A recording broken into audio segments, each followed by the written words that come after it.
Hello everyone, welcome to or welcome back to my YouTube channel. If you are new here, welcome. I'm happy you decided to join us today. As you can see by that title down below, you guys, today we'll be reacting to how the US Navy says goodbye at sea. Recently I've been getting into a lot of, historic things and a lot of like different military and Navy and Marines, and I just been doing a lot of deep diving, and most of my information and knowledge of these things I have been gaining from the Fat Electrician. Recently I just got put onto this channel, Navy Media, and I figure I'll start getting into their content to figure out, a little bit more and to continue to dive, and I read this title and I thought this was very intriguing, and I was like, oh my gosh, I have to watch it with you guys, of course. So I won't be doing too much talking during this video. Let's get into it. When a sailor dies during an active deployment at sea, there's no quick way to bring the body home. Out here, surrounded by nothing but water and sky, the U.S. Navy carries out one of its most precise and deeply respectful traditions, a burial at sea. Wow. A burial at sea is far from routine. It's reserved for moments when there is no other option, or when it's someone's final wish. If a sailor dies aboard a Navy ship during an active deployment, there may be no way to return them to land for days, sometimes even weeks, or maybe even a month or more. Wow. In these cases, the captain has the authority to approve a burial at sea. But it's not limited just to active duty deaths either. Veterans and retired service members can also request this ceremony in advance.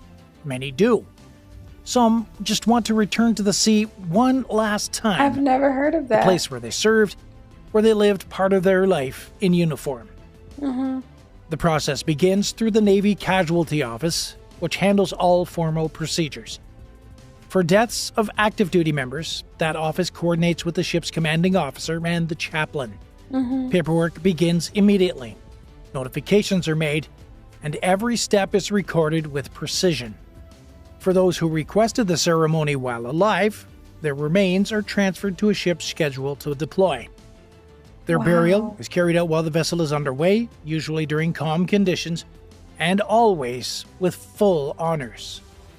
It's not taken lightly. A burial at sea is both a necessity of distance and an act of respect. Once the decision is made, the preparation begins. Quietly, thoroughly, and according to Navy protocol.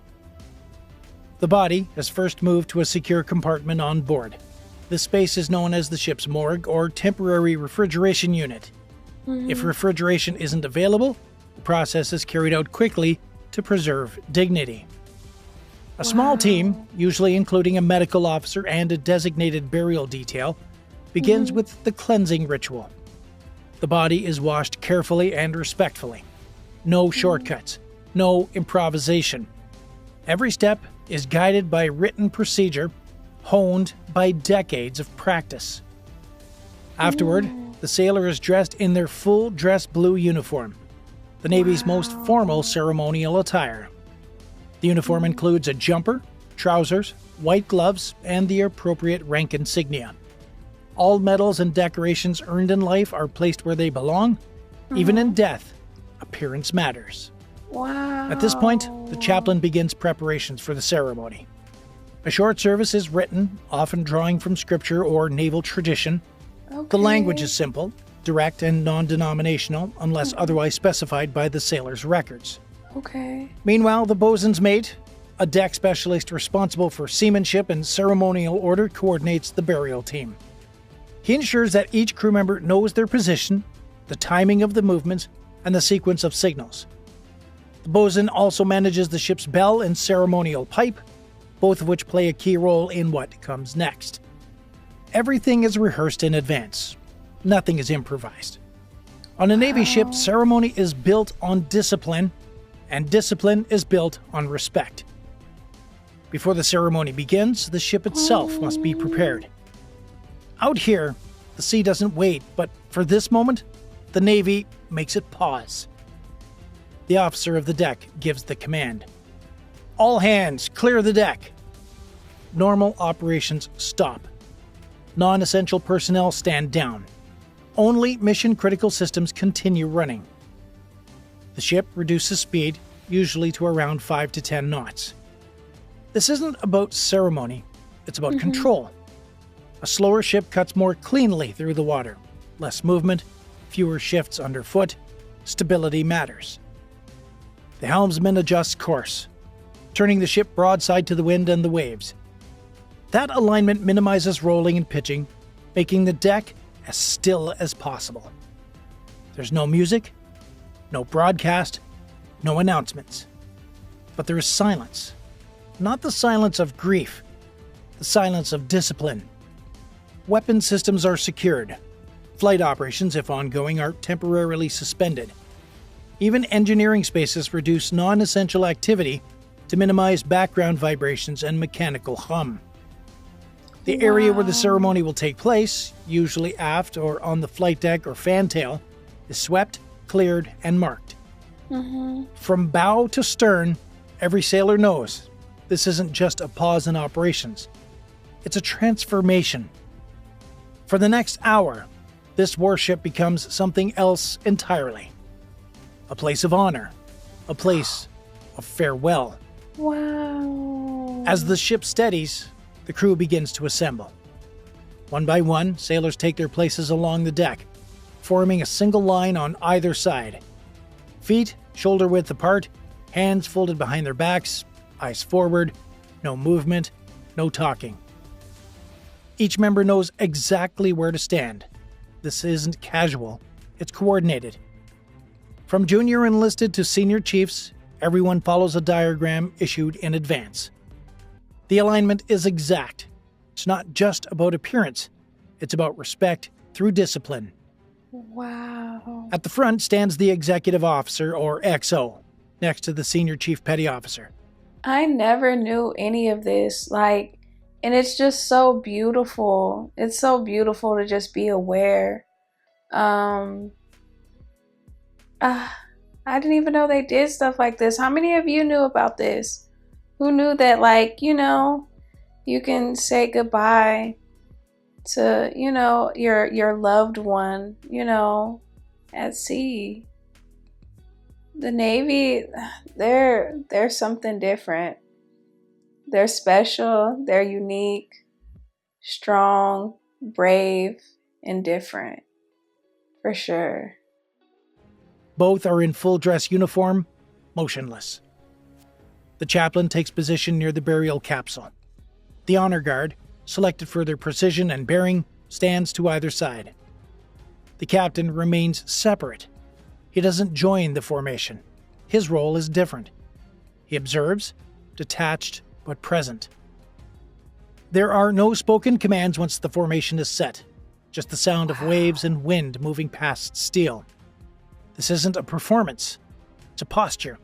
It's a physical statement of unity and reverence. Everyone faces the sea. And they wait. The moment begins with a single sound. A sharp, high-pitched whistle cuts through the wind. The bosun's call, a ceremonial pipe, signals the start of the service. It's not for the crew, it's for tradition. A naval language older than even radio. Wow. 3 tones, then silence. The ship's bell is rung 3 times. The bell is solid brass, polished until it shines. Each strike echoes down the line of sailors, across steel, into the water. Then the voice of the chaplain rises, calm, even, without any theatrics. He reads the name of the fallen sailor, their rank, their years of service, nothing more. No personal stories, no eulogies. This is not about memory, it's about recognition. The chaplain speaks a brief prayer. The words are simple, often drawn from scripture or naval tradition, and may include phrases like, "We commit this body to the deep, to rest in the embrace of the sea, in the sure and certain hope of eternal peace." For those who had no specific faith, the words are adjusted, but the dignity never changes. At the conclusion of the prayer, The honor guard steps forward. They carry the flag-covered body with exacting control. 6 sailors in full dress uniform lift the capsule or shroud. Their movements are practiced and slow. There are no barked orders, no visible strain. Each step is synchronized. Each turn is measured. The pace is deliberate, just slow enough to match the seriousness of the task. The body is carried to the ship's edge, usually the aft deck, facing open sea. Before the final committal, the flag is removed. This is done with the utmost of care. The team folds it into a triangle, 13 precision folds, each respecting the values of service and sacrifice. The stars face outward. The stripes are hidden inside. Nothing is rushed. The flag will be preserved, labeled, and returned to the sailor's family, either hand-delivered by a uniform officer or presented at a later ceremony. It is not buried. It is not lost.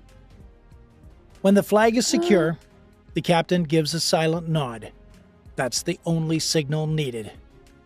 At that cue, the burial team tilts the capsule forward.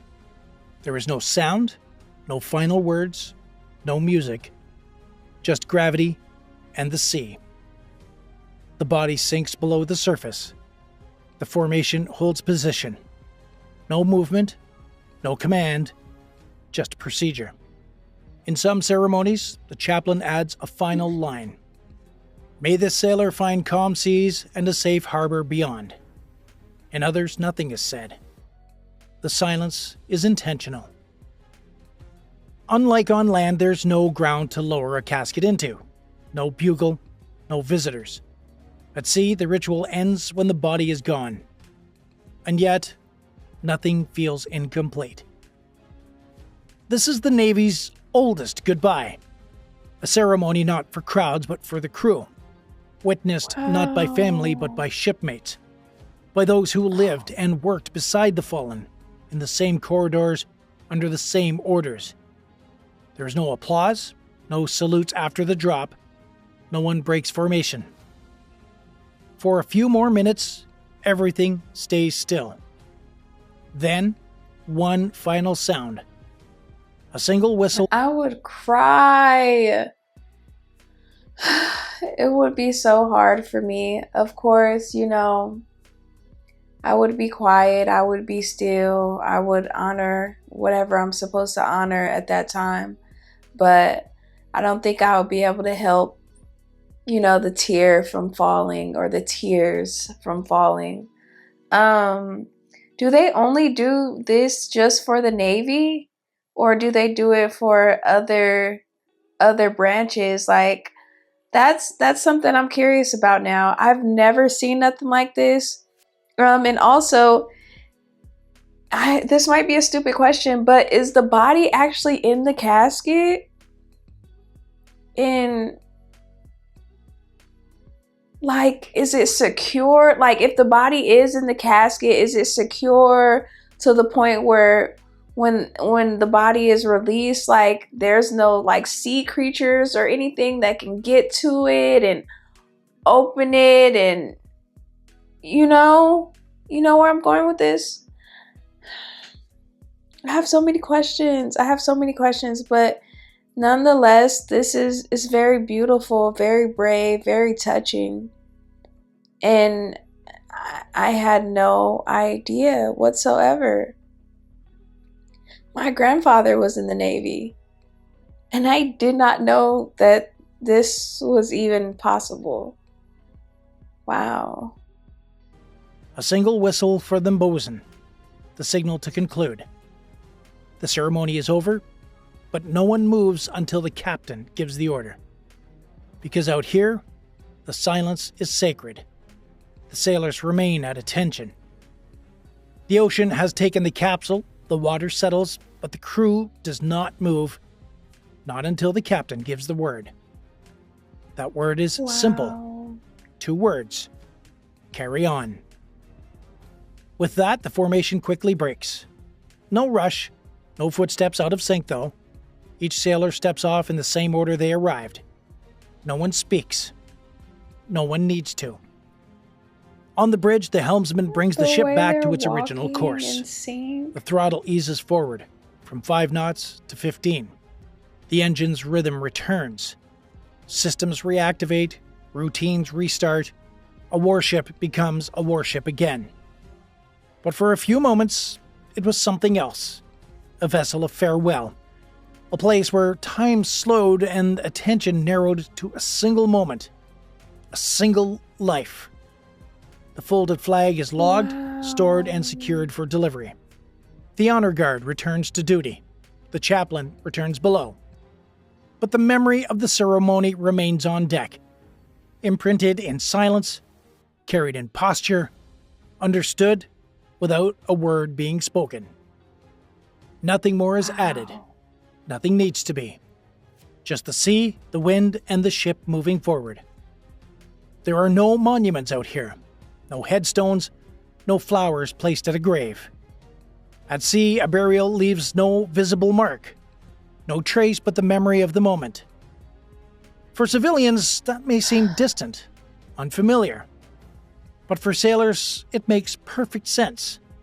The ocean was home, a place of duty, of rhythm, of watch rotations and steel decks. To be buried in it is not strange, it's fitting. This ceremony is not for spectacle. It's not for comfort. It's for precision, for tradition, for the deep-rooted idea that even in death, order and honor must remain. Every detail, from the folding of the flag, to the tilt of the capsule, to the stillness of the formation, is done so the crew can say one last thing without ever actually saying it.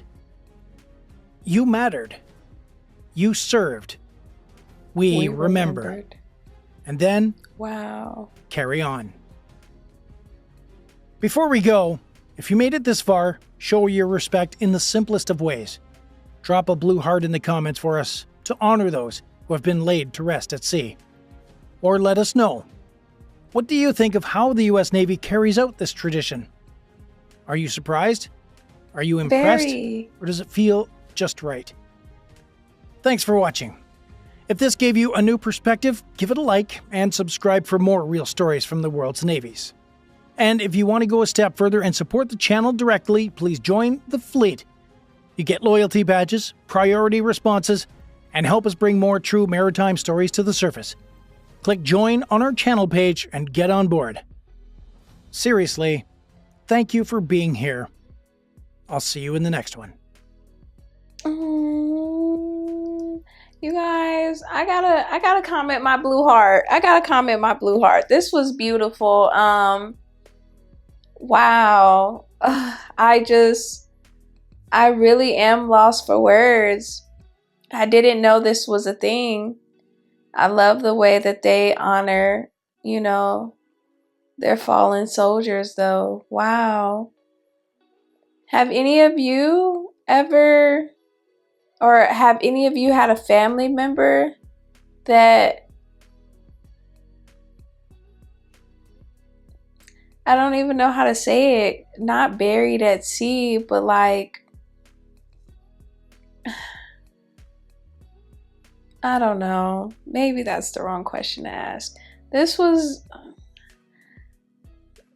like real touching for me. It's touchy still a little bit. It's almost like kind of hard to talk about it because I just want to be quiet and, show my respect, If you guys enjoyed today's video, please make sure you are tapping that love button for me. It does let I can't even talk. It does let the algorithm know that you guys are enjoying my content and it pushes me up there with the rest of those YouTube sharks. Also, if you made it this far in the video, leave a blue heart in the comments. I think that'll be beautiful. Leave a blue heart in the comments. If you haven't subscribed to the channel, I don't know what you're waiting for. Subscribe now and turn on your post notification bell so you'll be notified whenever I upload a video. And I guess I'll catch you in my next one. Bye. It's Miaaaa, black girl you came to see. So grab your snack and just sit back, leave a comment in the chat. Whoa, whoa, whoa. It's Miaaaa, that girl you came to see. So grab your snack and just sit back, leave a comment in the chat.